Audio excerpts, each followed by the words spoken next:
There's that music again. Come close by the pond, little ones. The sun's finally got some warmth in it. The willow's gone properly green, and I've been saving this one for a warm day just like today. Here's the question I want you holding while I tell it. When you're so happy you could burst and you want to share it, how do you share it so it stays happy for everybody and not just for you? Hold on to that. The answer's in the story, and I do believe God tucked it in there long before any of us came along. It happened on the first proper swim day of spring, the morning the creek finally went from teeth-chattering cold to just right cool. And there was no one in all of Shiloh Creek more ready for it than Rex. And down the muddy bank came Rex the river otter, with a whoop and a slide and a splash you could hear from the meadow. He surfaced, grinning, shook the water off his whiskers and called out to the whole creek. It's warm! The water's warm! Everybody come quick! It's the best day! It's truly the best day! This is my new favorite day of the entire year! And over hopped Bongo the bear cub, with his usual cheerful crash, paws already wet to the elbow. He boomed, Swim day! I got this! I have been waiting all winter. Rex, watch this. Watch. Here comes the belly one. Yes, Bongo, perfect. You're on my team. Okay, everybody, listen. I've got the whole day planned. We're gonna race the fast bend, then the diving rock, then the long float, then the second race. It's gonna be the biggest splash day Shiloh Creek has ever seen, and we're all gonna do it together. and Zippy the hummingbird darted in, going so fast she was 3 places at once. She loved a plan, so naturally she squeaked. A plan? Oh, I love a plan. I'll time the races. I can do splits, lap times, a leaderboard. Wait, do otters get a head start because of the tail? That's a real question. That affects the whole bracket. And Shelly the tortoise, wise young Shelly, came down to the bank slow and easy, the way she does everything. She just meant to sit in the warm shallows where the water barely moves. But before she could say so, Rex called, Shelly, you're swimming with me. Come on, you can be on the float team. Actually, no, you're racing. It'll be so fun. Here, I'll just give you a little push toward the fast bend. Rex, the fast bend. I am a tortoise. I would like to lodge a small, slow objection. But Rex was already nudging her in, beaming the whole time, sure he was handing her the best morning of her life. And off she went into the fast water with a very dignified, very unhappy little blub. So the biggest splash day began, and Rex was a joy to watch. Truly, he was happiness with fur on. The trouble was, the day he was making was the day he wanted. Now, this is where things got interesting. Okay, race 1. Fast bend. Last one to the diving rock is a soggy acorn. Shelly, pedal, pedal. Bongo, you're going the wrong way. The rock's this way. Zippy, are you timing? Time it. Everybody, go! I have been paddling for some time. I have moved about 1 tortoise length.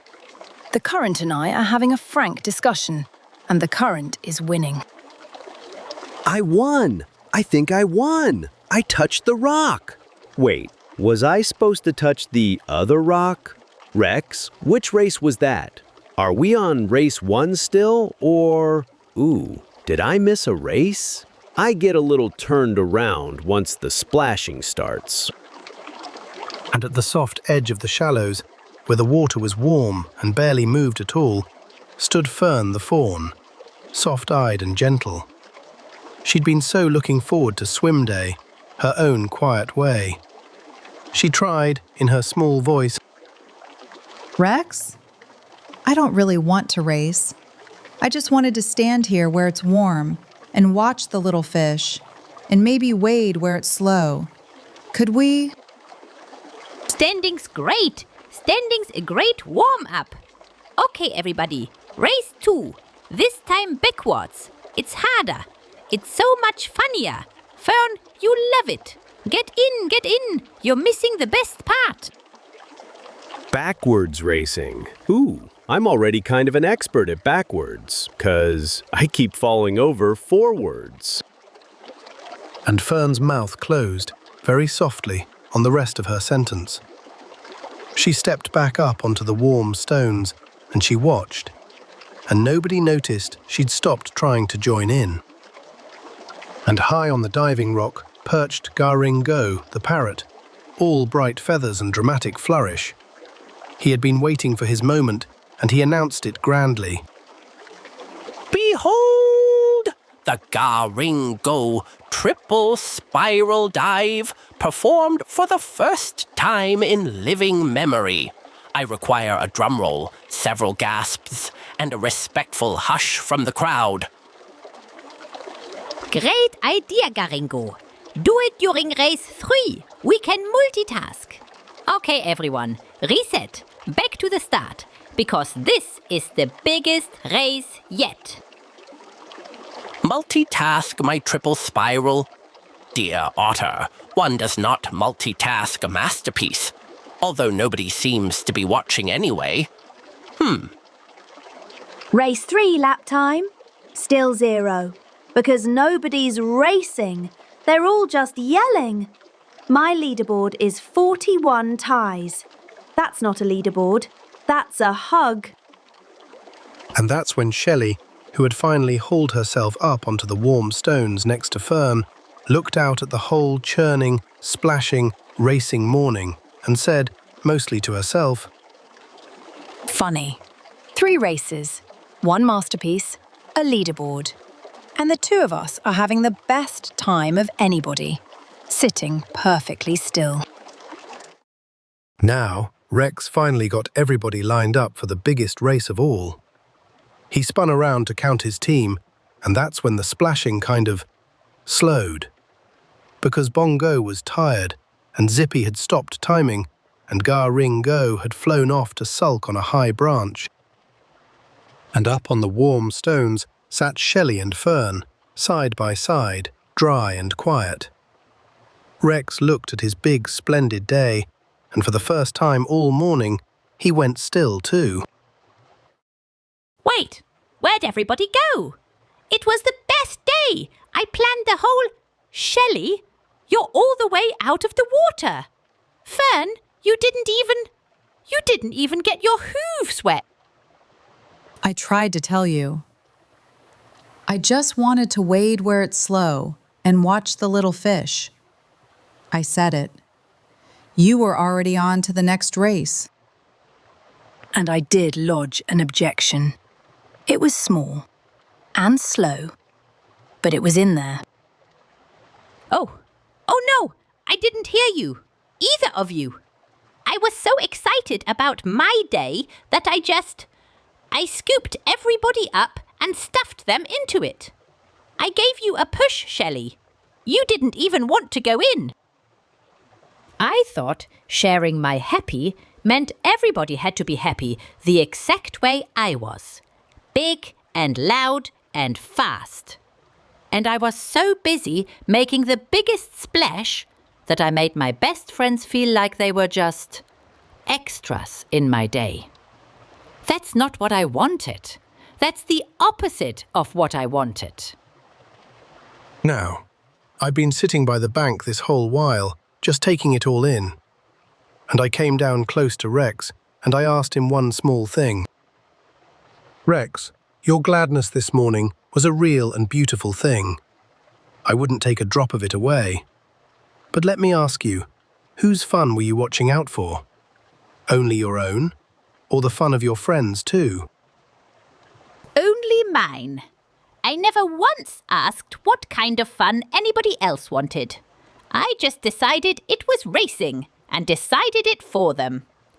Being happy doesn't get to mean running everybody over. Fern, I'm sorry. Would you show me your kind of fun? The slow kind, with the little fish. I want to do that one, for real. Yeah, I'd like that.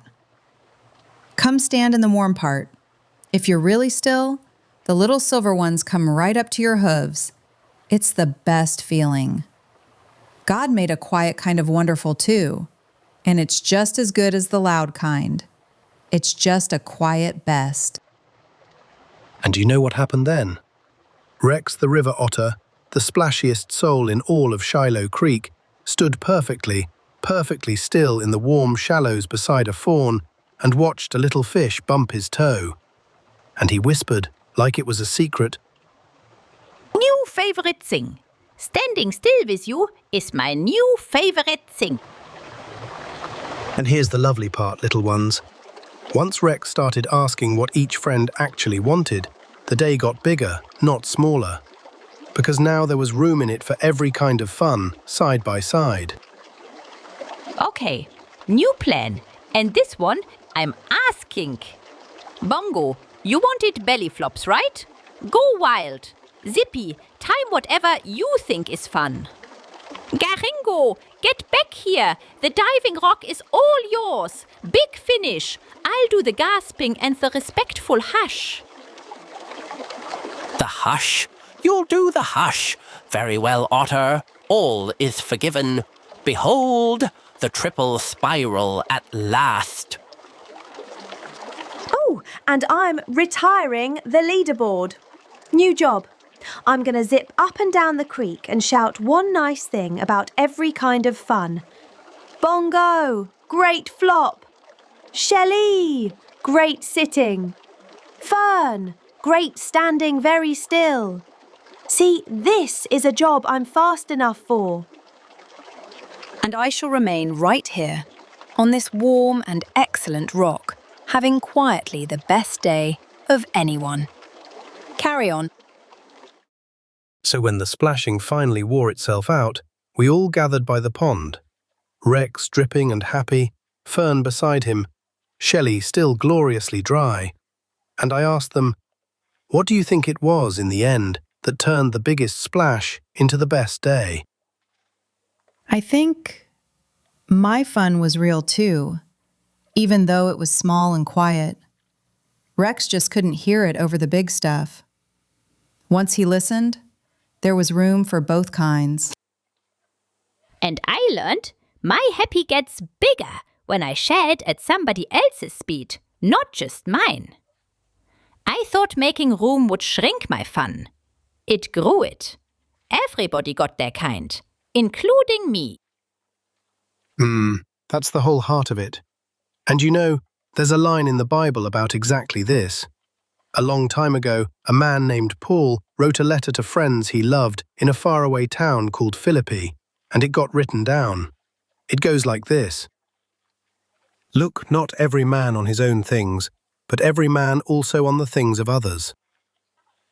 Wait, that means don't just watch your own fun. Keep an eye on everybody else's too. That's just exactly it, Rex. That's from Philippians chapter 2, verse 4. And here's the part that gets me, little ones. The same God who made Rex so full of gladness also made Fern's quiet kind of fun, and Shelly's still warm rock. All of it's good. Love just remembers to leave room for the other ones. And then, from his perch on the lecture branch, swooped Professor Hoot, the most certain owl in Shiloh Creek. He cleared his throat, ahem, and announced, Children, gather round. A fact known to be absolutely and completely true, and tied to that very creek our young friends were splashing in all morning. Behold the kingfisher, that little blue arrow you hear trilling along the water. Now, when the kingfisher spots a fish and dives, it faces a most vexing problem. Water bends light, so the fish is never, ever where it appears to be. To the eye, it sits here. In truth, it sits over there. And the kingfisher, that small genius, has learned to aim not where the fish looks, but where the fish truly is.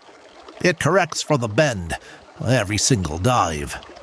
The scholars call this refraction. Ooh, wait. Refraction.